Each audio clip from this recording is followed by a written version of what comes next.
Hello good morning friends. कैसे हो आप सभी? आई होप आप सभी बहुत अच्छे और अपने एग्ज़ाम की प्रिपरेशन खूब अच्छे से कर रहे हैं। सक्सेस नोट्स यानी एक कदम सफलता की ओर। आप सभी अच्छे से जानते हैं कि हम रोज़ 50 क्वेश्चन की सीरीज़ करते हैं, यानी रोज़ हम 50 क्वेश्चन को कवर करते हैं जो कि साइंस के बहुत इंपॉर्टेंट क्वेश्चन हैं। तो स्टार्ट करते हैं। सबसे पहले आती है इम्पोर्टेंट बात। जो हम साइंस के क्वेश्चन कर रहे हैं इसकी एक ई बुक भी है, जिसको अगर आप लेना चाहते हो तो लिंक आपको डिस्क्रिप्शन बॉक्स में मिल जाएगा, वहाँ से आप इस लिंक को ले सकते हो। इसके साथ ही ई बुक आपको polity, geography, history, science, static, computer हर चीज़ की मिल जाएगी। तो आप एक बार ज़रूर ट्राई करें। बहुत अच्छे है, एकदम अच्छे से समझाया गया है और अच्छी लैंग्वेज में इनको कवर किया गया है। अगर आपको कुछ प्रॉब्लम आती है तो आप इन नंबर के ऊपर कॉल करके हमसे बात कर सकते हैं। Thank you. चलिए स्टार्ट करते हैं। इस सीरीज़ का फर्स्ट क्वेश्चन आता है फ्रेंड्स, जो कि फिर आएगा 151 नंबर क्वेश्चन। इसके दो पार्ट हमने कवर कर चुके हैं और आज तीसरा पार्ट है, जिसमें पहला क्वेश्चन बनता है आलू के अंदर एक मोज़ेक रोग होता है, वो किस कारक की वजह से होते हैं, किस तत्व की वजह से ये रोग होता है? तो फ्रेंड्स ये होता है विषाणु की कमी से। मोज़ेक रोग विषाणु या फिर वायरस की वजह से होता है। नेक्स्ट आता है जो हाइड्रिया होता है उसकी स्रावी कोश के अंदर कौन सा सहजीवी शैवाल पाया जाता है? कौन सा पाया जाएगा? यूक्रेला। क्लियर। नेक्स्ट आता है समुद्री खरपतवार में प्रचुर मात्रा में क्या मौजूद होता है? तो समुद्री खरपतवार के अंदर क्या होगा? आयोडीन, जिसमें नमक पाता है। आप सभी ने सुना होगा कि समुद्र का पानी खारा होता है, तो किसकी वजह से होता है? आयोडीन की वजह से होता है, और इसे बोलते हैं समुद्री खरपतवार। नेक्स्ट आएगा कैल्प किससे प्राप्त होता है? जो कैल्प होता है वो किससे प्राप्त होगा? वो होगा समुद्री शैवालों से।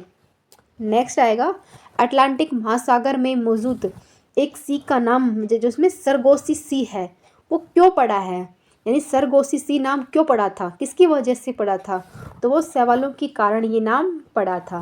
नेक्स्ट आएगा मिजलस, यानी खसरा किस संक्रमण की वजह से होता है? आप सभी ने सुना होगा कि छोटे बच्चों को खसरे के टीके लगते हैं, तो किसकी वजह से लगते हैं? उसको विषाणु या फिर वायरस से बचाने के लिए खसरे के टीके लगाए जाते हैं। नेक्स्ट आएगा सोर्स क्या है? जो एक वर्ड है सोर्स, ये क्या है? ये है विषाणु जनित एक रोग है। नेक्स्ट आएगा कौन सा कोशिकांग प्रोटीन संश्लेषण में सहायता करता है? तो कौन सा ऐसा करेगा? राइबोसोम एक ऐसा है जो कि प्रोटीन संश्लेषण में सबसे ज़्यादा मदद करता है। नेक्स्ट आएगा मानव शरीर के अंदर जो गुणसूत्र होते हैं ना, क्रोमोसोम्स, उनकी संख्या कितनी होती है? तो एक ह्यूमन बॉडी के अंदर टोटल होते हैं 23। सिंगल पूछे तो, युग्मक के रूप में पूछे तो हो जाएंगे 23, लेकिन गुणसूत्र में अगर वर्ड पूछ ले तो आएगा 46। नेक्स्ट आ पाएगा कोशिका की कोशिका भित्ति यानी सेल वॉल का निर्माण में कौन सा तत्व प्रमुख भूमिका निभाता है? तो कोशिका भित्ति के लिए कौन सा आएगा? कैल्शियम। कैल्शियम की अगर हमारे बॉडी में प्रचुर मात्रा होगी तो कोशिका भित्ति बनी रहेगी, चाहे शरीर हो चाहे पेड़ पौधे हो। कैल्शियम तो सबके लिए ज़रूरी है। नेक्स्ट आएगा सबसे छोटी जीवित कोशिका कौन सी है? तो होगी माइक्रोप्लाज्मा, जो कि सबसे छोटी जीवित कोशिका है। किसी जीवन का भौतिक आधार क्या होता है? यानी किसी भी जीवन का, जो जीवित इंसान है उसका भौतिक आधार क्या? जीव द्रव। अगर ये ही उसमें नहीं है तो उसका मतलब कि ढांचा खत्म है। तो जीव द्रव सबसे इम्पोर्टेंट है। नेक्स्ट आएगा मानव शरीर के किस अंग में लसिका कोशिकाएं पाई जाती है? तो किस में पाएगी? प्लीहा में पाई जाएगी लसिका कोशिका। नेक्स्ट आएगा दो कोशिकाओं के बीच पदार्थों का आवागमन किसके माध्यम से होते हैं? यानी दो पदार्थ होते हैं वो ऐसे ट्रांसफर होते रहते हैं, तो किसकी वजह से होते हैं? तो होंगे जीवद्रव तंतु के हेल्प से इधर उधर होते रहते हैं। नेक्स्ट आएगा किस कोशिकांग को ट्रैफिक पुलिस की संज्ञा दी जाती है? तो किसकी दी जाएगी ट्रैफिक पुलिस की?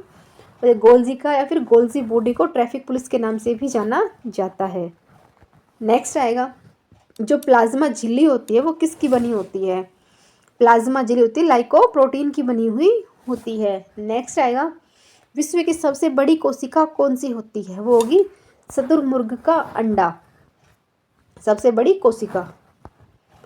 नेक्स्ट आएगा मानव शरीर की सबसे बड़ी कोशिका कौन सी होगी?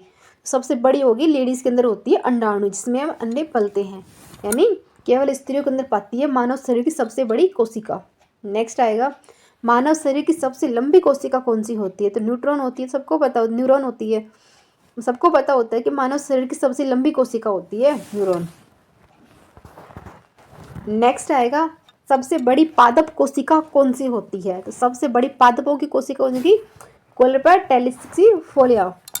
कोलेबा टैक्सीफोलिया होती है जो पादपों की सबसे बड़ी कोशिका होती है। नेक्स्ट आएगा, पुरुषों में सबसे छोटी कोशिका कौन सी होती है? पुरुष की वो आएगी शुक्राणु यानी स्पर्म, जो कि सबसे छोटी कोशिका होती है। नेक्स्ट आएगा, शुक्राणु और अंडाणु के निषेचन की क्रिया कहाँ संपन्न होती है? तो होती है अंडवाहिनी में संपन्न होती है। नेक्स्ट आएगा, मानव शरीर के किस पोषक तत्व की कमी के कारण शारीरिक वृद्धि धीमी हो जाती है? तो हमारी ह्यूमन बॉडी में किसकी कमी आने से हमारी सब कुछ धीमे धीमे हो जाएगा? तो प्रोटीन। अगर प्रोटीन की कमी आ गई तो इधर से हमारी जो हमारी ग्रोथ होती है ना वो रुक जाती है, बहुत कम स्पीड से होती है। नेक्स्ट आएगा, विटामिन ए का मुख्य स्रोत क्या है? तो होगा दूध, जिससे हमें विटामिन ए की प्रचुर मात्रा मिल जाती है। नेक्स्ट आएगा, शरीर में त्वचा में मौजूद कौन सा पदार्थ ऊष्मा के ह्रास के विरुद्ध अवरोधक का कार्य करता है? तो कौन सा कहेगा? वसा है जो विरुद्ध अवरोधक का कार्य करता है हमारे शरीर की त्वचा में, जो कि मतलब होती है ना, क्या बोलते हैं, जो सनलाइट उससे बचाता है। नेक्स्ट आएगा, प्रोटीन और वसा दोनों किस खाद्य पदार्थ में सबसे अधिक पाए जाएंगे? तो प्रोटीन और वसा किस में पाई जाएगी? मूंगफली में। तो मूंगफली सबसे ज़्यादा खाया करो क्योंकि उसमें प्रोटीन भी है और उसमें वसा भी है। नेक्स्ट है, किस विटामिन में हार्मोन होता है? तो हार्मोन किस में होता है? Vitamin D. अब तो सर्दियाँ आ गई हैं तो प्लीज़ धूप में बैठे रहा करो, विटामिन डी का ग्रहण किया करो। नेक्स्ट आएगा, कौन सा एंजाइम प्रोटीन के पाचन में सहायक होता है? तो कौन सा होगा? ट्रिप्सम होता है, जो कि एंजाइम जो कि प्रोटीन के पाचन में सहायक होता है। ये थोड़ी ना कि हम प्रोटीन की हर चीज़ प्रोटीन की खा रहे, वो हमारे शरीर को लगनी पचनी भी बहुत ज़रूरी है, तो ट्रिप्सम की हेल्प से वो पच जाती है। नेक्स्ट है, स्तनपान कराने वाली माँ को प्रतिदिन आहार में लगभग कितना ग्राम प्रोटीन चाहिए? तो आएगा 70 ग्राम चाहिए, जो कि स्तनपान कराने तो जो दूध पिलाती है उनके लिए, यानी फीड कराने वाली लेडीज़ के लिए होती है 70%, मतलब 70 ग्राम प्रोटीन चाहिए ही चाहिए। नेक्स्ट आएगा, मानव शरीर में पाचन अधिकांश किस किस अंग में होता है? तो छोटी आंत में होता है हमारी ह्यूमन बॉडी में पाचन का कार्य। नेक्स्ट आएगी, मांस की तुलना में मछली का समुच्चय व लाभदायक क्यों माना जाता है? बताइए। मतलब एक तो मांस खाना, एक मछली खाने में क्यों अच्छी बताई जाती है? तो उसमें क्या बोलते हैं, बहु असंत्र वसा अमल होता है। किसके कारण? बहु असंत्र वसा अमल के कारण मांस से बेटर मछली को बताया गया है। नेक्स्ट आएगा, मानव शरीर में कौन सा तत्व अम्लीयता और क्षारीयता के मध्य संतुलन बनाता है? तो मतलब अम्लीय और क्षारीय के संतुलन कौन बनाता है? फास्फोरस होता है, जो दोनों को अलग अलग रखता है। नेक्स्ट आएगा, कौन सा एंजाइम दूध प्रोटीन को पचाने में सहायक होता है? तो दूध प्रोटीन के लिए आएगा रेनिन, जो दूध प्रोटीन को पचाने में सहायक होता है, जो कि बच्चों में बहुत ज़्यादा पाया जाता है। नेक्स्ट आएगा, मानव शरीर में विटामिन ए कहाँ भंडारित होता है? तो विटामिन ए कहाँ होगा? यकृत यानी लीवर के अंदर वो रहता है। नेक्स्ट आएगा, अधिकांश प्राणियों के जीवित पदार्थ का लगभग 80% पदार्थ क्या होता है? तो हमारे क्या होता है? प्रोटीन होता है, जो कि 80% क्या बन जाएगा? 80% प्रोटीन ह्यूमन बॉडी के अंदर मौजूद होता ही होता है। नेक्स्ट आएगा, पालक के पत्तों में किस पोषक तत्व की मात्रा सबसे अधिक होती है?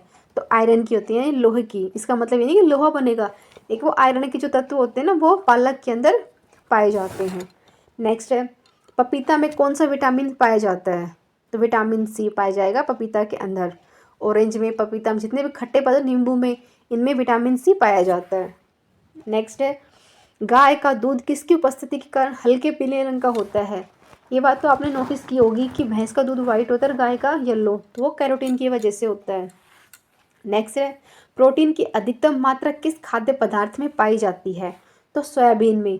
आपको पता होगा सोयाबीन के अंदर पूरे 100% प्रोटीन पाया जाता है, यानी सबसे अधिक प्रोटीन सोयाबीन के अंदर ही पाया जाता है। नेक्स्ट आएगा, अल्फा क्रेटीन नामक प्रोटीन शरीर के किस अंग में पाया जाता है? आएगा अल्फा क्रोटीन, वो किस में आएगा? त्वचा के अंदर। त्वचा के अंदर ये प्रोटीन पाया जाता है। नेक्स्ट आएगा, दूध का सफ़ेद रंग किस प्रोटीन की वजह से आता है? तो केसिन की वजह से आता है दूध का सफ़ेद रंग। ऐसे क्वेश्चन ही एग्जाम में आते हैं कि वो किसकी वजह से होता है, क्यों होता है, किस लिए होता है, सिर्फ यही पूछता है। विटामिन सी सर्वाधिक किस में पाया जाएगा? संतरा में। अभी मैंने आपको बताया ना जितने भी खट्टे फल हैं उनमें विटामिन सी पाएगा, चाहे संतरा लगा लो, ऑरेंज लगा लो, नींबू लगा लो।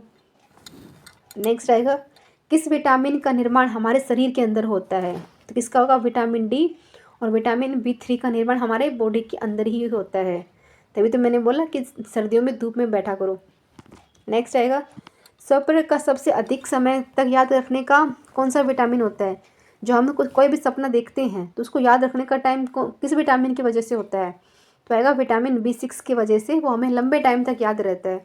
काफ़ी लोग होते हैं जिनको सुबह बिल्कुल याद नहीं होता, वो इसी की कमी की वजह से ही होता है, उसे कुछ भी याद नहीं होता कि उन्होंने रात को क्या देखा क्या नहीं देखा। जिसमें पाया जाएगा उनको सब कुछ याद रहता है एकदम क्लियर तरीके से। नेक्स्ट आएगा, जो बासमती चावल होते हैं उन्हें पकाने के लिए दाने लंबे क्यों होते हैं? अब ये क्वेश्चन भी पूछ लिया कि जो बासमती आएंगे राइस वो पकने के बाद लंबे क्यों होते हैं? तो क्या है, एमाइलेज की उपस्थिति के कारण वो लंबे हो जाते हैं बासमती राइस।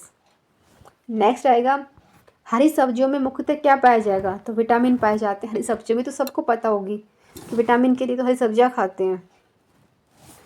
नेक्स्ट आएगा, मानव शरीर में किस विटामिन की कमी से स्कर्वी रोग होते हैं? त्वचा के जो भी रोग होते हैं वो विटामिन सी की वजह से होते हैं, यानी खट्टे फल भी हमारी बॉडी के लिए बहुत ज़रूरी हैं।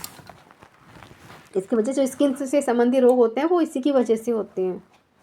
नेक्स्ट आएगा, हेपेटाइटिस मानव शरीर के किस अंग को प्रभावित करता है? जो हेपेटाइटिस होता है वो लीवर को प्रभावित करता है। नेक्स्ट क्वेश्चन आएगा, वह आवश्यक कार्बनिक यौगिक जिसका संश्लेषण शरीर में नहीं होता वो क्या कहलाते हैं? तो ऐसे विटामिन ही हैं जो हमें बाहर से मिलते हैं, कुछ कुछ विटामिन बॉडी में बनते हैं, लेकिन ज़्यादातर विटामिन हमें बाहर से मिलते हैं, फल में, फ्रूट में, दूध में, मांस में, यानी हर चीज़ में हम विटामिन बाहर से ही लेते हैं।